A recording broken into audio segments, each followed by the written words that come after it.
The three pilots had just taken off from the Hawkins Field Airport when the single-engine plane they were flying to a Federal Aviation Administration safety conference less than 30 miles away began to falter. A Jackson police officer looked up in the sky and saw the Piper PA 32 spitting and sputtering like it was out of fuel. The plane's owner is a budding pilot whose own life was spared when he decided to go deer hunting instead of flying Tuesday afternoon.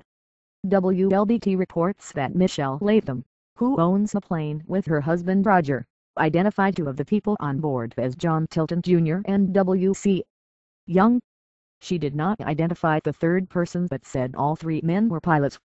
Roger Latham, who is 15 hours away from getting his pilot's license, told the Associated Press Tilton was his flight instructor. "We had three great men who lost their lives," he added.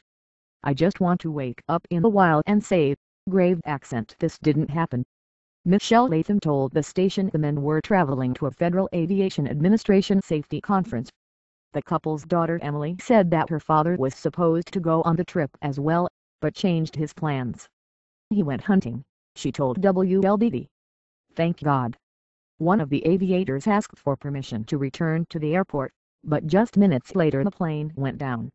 It crashed through trees before slamming into a house that quickly caught fire.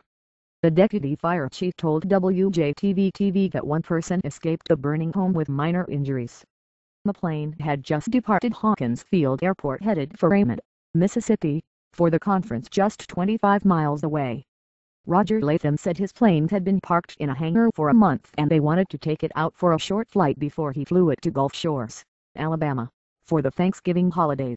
Latham said he had owned the plane for 2.5 years and described it as being in mint condition. The plane took off at 5:10 p.m. and shortly after, the pilot asked for permission to return to the airport, according to a news release issued by the Jackson Municipal Airport Authority.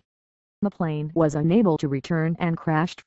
Vivian Payne, who lives about 6 blocks from the crashed site, said she heard a loud bang that sounded different from an electrical transformer blowing.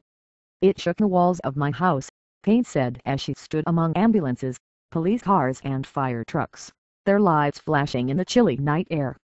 The National Transportation Safety Board along with the FAA will be investigating the cause of the crash. A hospital spokesman says one patient from the scene was in good condition at University of Mississippi Medical Center. He would not give details citing privacy laws.